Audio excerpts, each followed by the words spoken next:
Hello po mga sis. Ngayon po, ito po ang aking lulutuin for the day. Excuse me. Isa po na ng bangus po. Recipe ng bangus. Ayan po. Ayan. Kung may pinaputok na tilapia, pwede din po natin gawin sa boneless na bangus.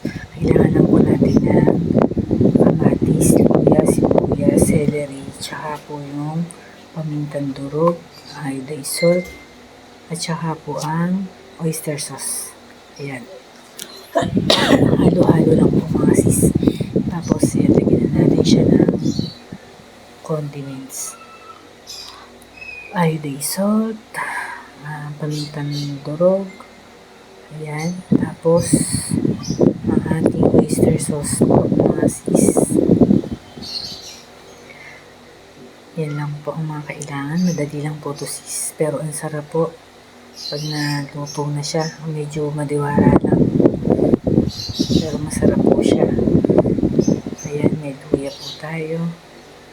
Kinchay, or celery, ating sibuyas, kamatis. Ayan, ganyan lang po. Halo-halo lang po natin. Ang lumasa po yung nilagay natin na paminta asin. Ayan. Ganyan lang po. Tapos, ayan, lagyan na po natin ng isakto lang po na oyster. Mababasa po yung mga yan, okay na yun. Ayan po, ayan. Excuse. Haluan-haluin na po natin. Po, sis. Ayan po. Halo-halo, halo-halo. Ayan. Pag okay na po, kunin natin ang ating foil. At syempre, yung po mga gulay na pinagalo-halo. Ayan. Ayan po. Ayan. Lalagay lang po natin sa pinaka-ilalim. Ayan.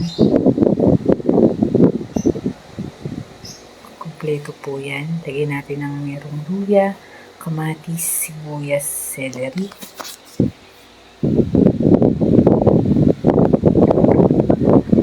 Ganyan lang po mga sis.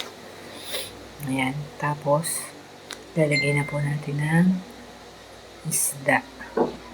Para po yan. Tapos, papalaman na po ulit natin yan. Ayan lang po mga sis. Lagyan ulit po natin. Para po lasang-lasa siya. Sarap po yan mga sis. Ayan. Shout out po pala sa ating lahat. O same procedure lang po. Ilagay po ulit natin yung isang kabiyak. Tapos lagay po ulit natin yung mga gulay. Ayan po mga sis. Sisi Idol, mga friend ko. Maraming salamat po sa support nyo. Asahan nyo na ganun din po ako sa inyo.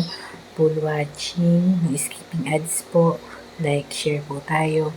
Bihira po mga post ngayon dahil medyo busy. Pero yung panonood po nung may ginagawa ako, watch lang po ako sa inyo. Ayan mga sis. Okay na po. Nilagay ko po lahat. Masarap po kasi maraming gulay. Ayan. Lagay po natin lahat. Pagkatapos po niyan, pipirito po natin yan. Sa pinagpirituhan po ng isda. Sisild lang po natin mabuti muna. Ayan po. Seal na po natin. Ayan. Yan po. Pwede na siyang ipirito. Ayan. Ito lang po natin sa pinagpirituhan. Mas okay po tinatakpan para mas umano yung oil. Mas piliin na po natin. Ayan po. Tuto na po ang ating pinaputok na bangus. Kung may pinaputok po na tilapia, ayan naman po ang tawag dito sa amin ay pinaputok na bangus. Boneless bangus. Tinuray ko lang po sa bangus. Ayan po mga sis, sarang kumain. Maraming salamat po sa panonood nyo. Mga sisi, ingat po tayong lahat. God bless po sa atin. Ayan po. Kain po.